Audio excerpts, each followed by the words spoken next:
atención, se lo habíamos adelantado, se está realizando la Asamblea Extraordinaria de la CONFEMEL, adjuntando a los países la participación de México, Portugal y España en la ciudad de La Paz. El objetivo, mejorar el bienestar enfocándose en el paciente. Entérese. En Perú, 117 días de huelga porque quieren privatizar la salud, por una política de gobierno, según nos contó el representante de los médicos en ese país. Sin embargo, con respecto a los últimos hechos de supuesta negligencia médica, él indica que la problemática es mundial. Pero en el Perú la mayoría de las negligencias que se acusan al médico, generalmente el 90 y tanto por ciento se demuestra que el médico no tiene la culpa. Un país que está invitado a este congreso es España. Sin duda varios hablan de un ejemplo en el sistema de salud. Pero ¿cómo lograron esto? ¿Cómo sería posible rescatar este ejemplo y pensar en un sistema de salud parecido o igual en Bolivia? Con 5 características que son de ser eminentemente público, de gestión pública y de financiación pública mediante impuestos, donde se trate en igualdad de condiciones absolutamente a todo el mundo y donde sea gratuito en el momento de la demanda, es decir, se financia mediante impuestos, o sea, se paga antes. El objetivo fundamental es tratar a todo el mundo desde un punto de vista equitativo. Sin duda el Estado es el principal pilar que debe poner el inicio en un cambio rotundo en el sistema de salud, según los galenos. Y ellos, tener también el compromiso de brindar una mejor atención y de calidad, teniendo en cuenta que este asunto es mundial. Diferentes realidades, todas se parecen. Por cierto, hay que comentarles, son 115 días de huelga de médicos en Perú. Esto porque el gobierno quiere privatizar el tema de salud pública. Tenemos invitados especiales a quien les doy la cordial bienvenida. Está con nosotros el doctor Juan José Rodríguez de España, bienvenido, y también el doctor Jorge Ruiños, ¿verdad?, de Perú. Les doy la cordial bienvenida.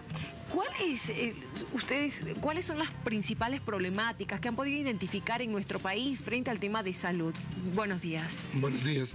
Bueno, considero que hay que definir en primer lugar qué cosa es salud. Consideramos que la salud es un derecho humano fundamental. Esto desde la Declaración de Derechos Humanos que se produjo en el marco de la Organización de las Naciones Unidas el 10 de diciembre del año 48. En el caso de Perú, esto se ha mantenido hasta hace poco. De manera que el Estado es el principal obligado a brindar una atención de calidad, sin ninguna exclusión y que sea gratuita. Y el sistema que sea financiero que facilita esto es la seguridad social. Allá los estatales, los trabajadores de Estado, los trabajadores privados tienen una cobertura. Y esto debió ampliarse a los informales y también con un seguro llamado el integral de salud a los pobres y más pobres, pero con un promedio per cápita para todos, para que haya un seguro social universal. Lamentablemente lo están cambiando, privatizando, con paquetes de acuerdo a la posibilidad de gasto bolsillo de cada persona, y esto creemos que es injusto, indiscriminado, y es uno de los motivos de rechazo a la actual reforma, llamada reforma de salud en el Perú. Y además dentro de ello no hay una política de recursos humanos adecuada. En el Perú faltan especialistas, sobre todo en las provincias. Faltan 6.500 médicos en el sistema de salud pública estatal y alrededor de 6.000 médicos en la seguridad social. Y sin embargo, se van del país entre 1.500 y 2.000 médicos por año porque no hay una buena remuneración, un buen estímulo al desarrollo. En gran parte hemos visitado España con nuestros médicos, también Estados Unidos y otros países cuando necesitamos en el Perú. Entonces, si no hay dentro de una reforma, pensando en el paciente, en el derecho a la salud y con médicos en la cantidad suficiente, no va a haber un buen sistema de salud. Doctor, veíamos un poco en la nota, y ahora lo está reflejando usted, cuál es la realidad de la medicina en el Perú, si podemos conocer un poco lo que sucede quizás en España, y hacer un paralelismo, una analogía con lo que estamos viviendo, porque estoy seguro que en Bolivia, previamente de reunirse para esta asamblea extraordinaria, se ha realizado como un análisis de la realidad que se está viviendo en Latinoamérica al respecto, ¿no? Mire, la realidad sanitaria es una realidad extraordinariamente compleja en el mundo, es complejísima. Yo creo que es el elemento de mayor complejidad que tienen que abordar los profesionales y los políticos. Entonces, no es fácil tomar soluciones únicas, y más cuando tiene que llegar a cada uno de los ciudadanos y cada uno de los individuos que pueden estar enfermos con diferentes situaciones de vida y de salud y de todo, ¿no? Entonces, una vez dicho esto, cuando cuando los políticos tienen que tomar decisiones y adoptar políticas sanitarias, toman decisiones que algunas veces los médicos no entendemos, y los médicos algunas veces tomamos decisiones que los políticos no entienden. Y puede ser que ambos tengamos razón. Una de las soluciones en las que nosotros nos ha dado un excelente resultado es que, aunque no se esté del todo de acuerdo, hay necesariamente que hablar permanentemente. Los acuerdos se tienen que tomar, y las decisiones políticas se tienen que tomar conociéndolas a los profesionales. Los profesionales tienen que entender, opinar, explicarse, y después tienen que tomarse las decisiones políticas. Si no es así, el sistema va a funcionar mal. Nosotros el año pasado en España hemos tenido en los últimos 3 años, con la crisis económica, grandes discrepancias con el gobierno, que ha tomado decisiones en contra absolutamente de nuestras posiciones, pero hemos tenido posibilidad de explicarnos. Y hasta tal punto que, curiosamente, el año pasado, el 31 de julio, firmamos un acuerdo con el presidente del gobierno de España, sabiendo que estábamos en desacuerdo con sus políticas, pero firmamos un acuerdo sobre lo que estábamos de acuerdo, porque sí que la mayor parte de los políticos y de los médicos pueden llegar a bases de acuerdos sustanciales, aunque mantengan desacuerdos.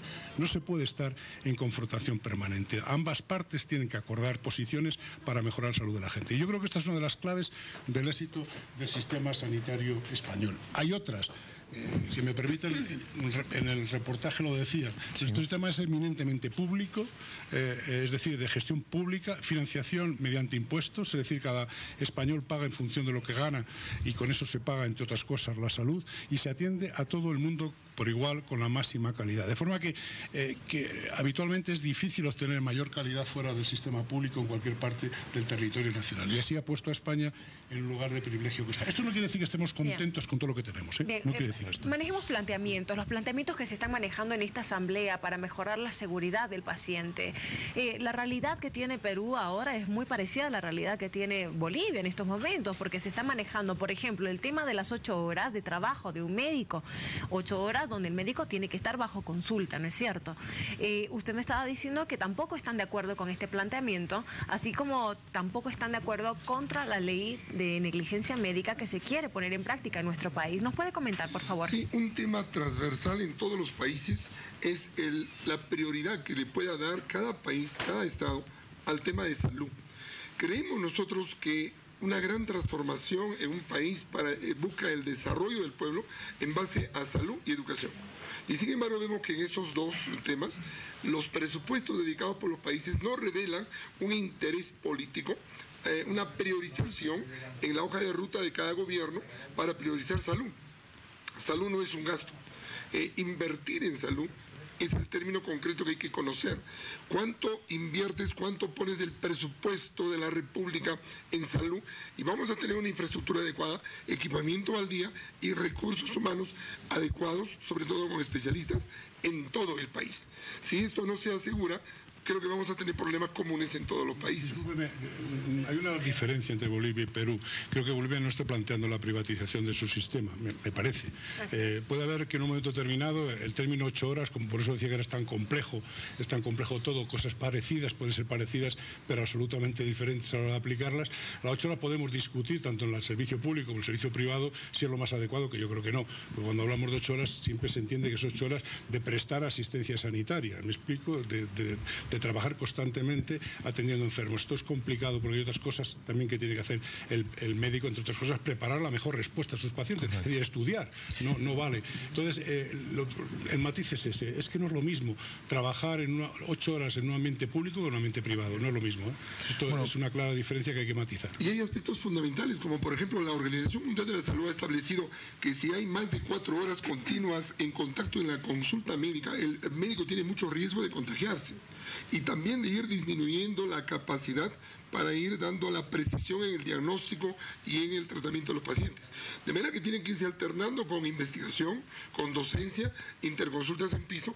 No se puede tomar en absoluto un número de horas de 8 como una máquina pueda producir, y en eso estoy de acuerdo con el colega de España.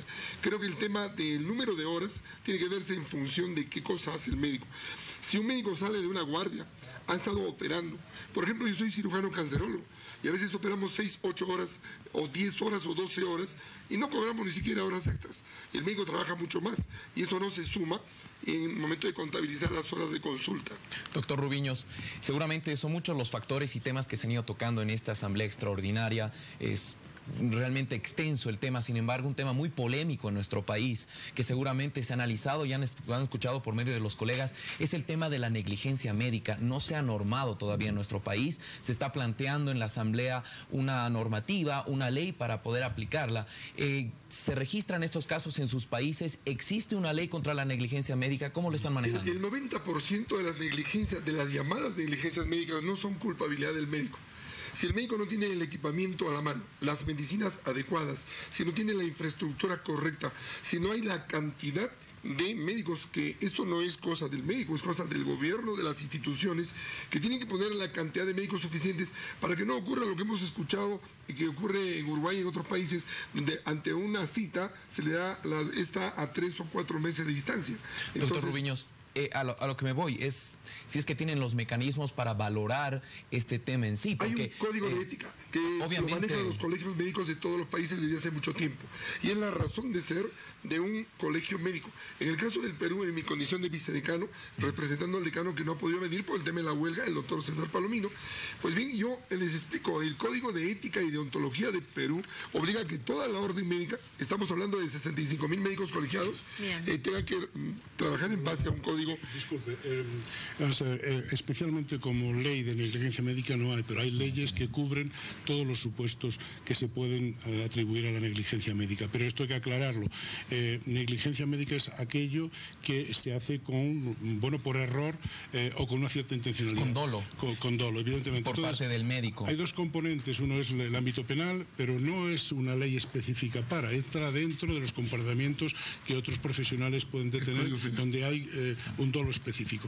Hay que tener en cuenta que los errores médicos no son siempre motivo de negligencia médica. La negligencia médica tiene que haber una cierta voluntariedad o abandono o alguna culpabilidad directa. Lo que no se está de acuerdo es cuando de antemano se establece esa culpabilidad. La culpabilidad del médico hay que demostrarla, y aquel médico que sea culpable debe de ser castigado. Muy bien, debe ser castigado siempre. Pero ojo, hay que demostrar primero que es culpable. Se necesitan los mecanismos. Claro, los mecanismos. Esta es la cuestión, ¿no? Sin duda es un tema muy extenso, ¿verdad?, para poder debatirlo, y es por eso que existe esta asamblea, bastante complejo, son muchos factores. Agradecerles por su presencia al doctor Rubiños y también al doctor Juan José Rodríguez de España.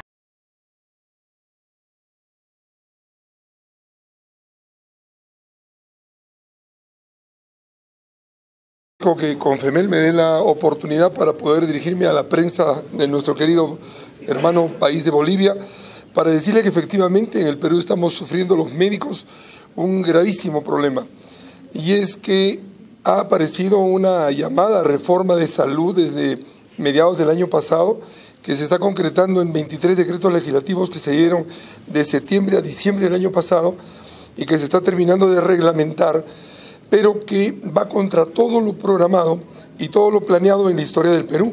Desde el año 48 que el Perú firma la Declaración de Derechos Humanos, la salud fue considerada como un derecho humano fundamental.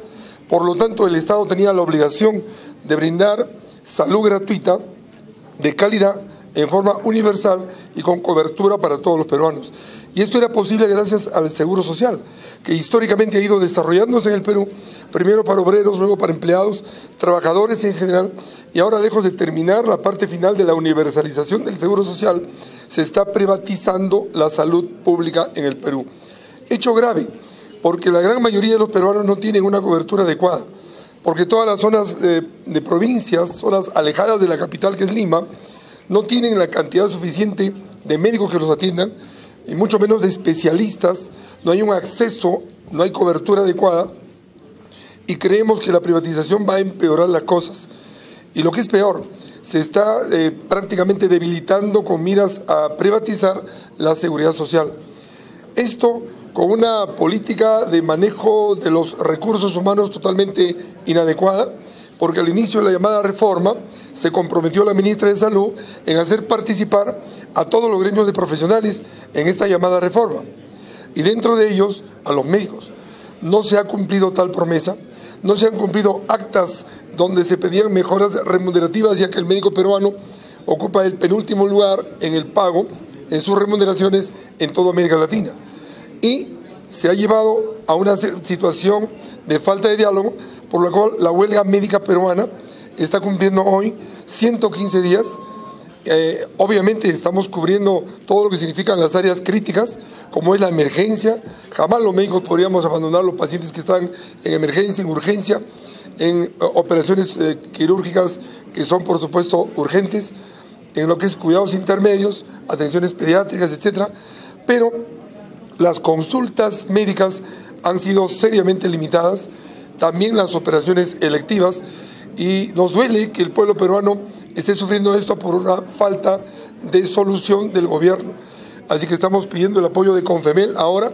Esperemos que haya un pronunciamiento al respecto en la necesidad de invocar que el gobierno busque una solución, pero respetando la ley, porque se ha violentado la ley del trabajo médico, respetando los pactos y acuerdos que han firmado y finalmente respetando la Constitución y las leyes peruanas, porque hay inclusive convenios y acuerdos internacionales en el marco de la Organización Internacional del Trabajo, donde el Perú se ha comprometido a mantener la salud como un derecho humano fundamental y la seguridad social universal como el camino para hacerlo realidad.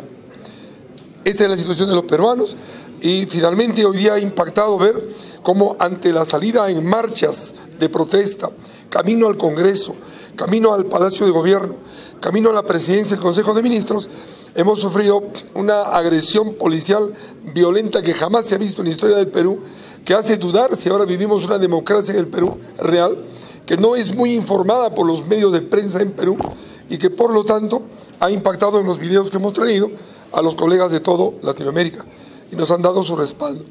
Estamos enfrentando este problema y hacemos votos. Creemos que con la llamada, el pronunciamiento de Confemel, la llamada de atención, de invocación de parte de los médicos de Latinoamérica, las autoridades peruanas puedan acelerar una pronta solución.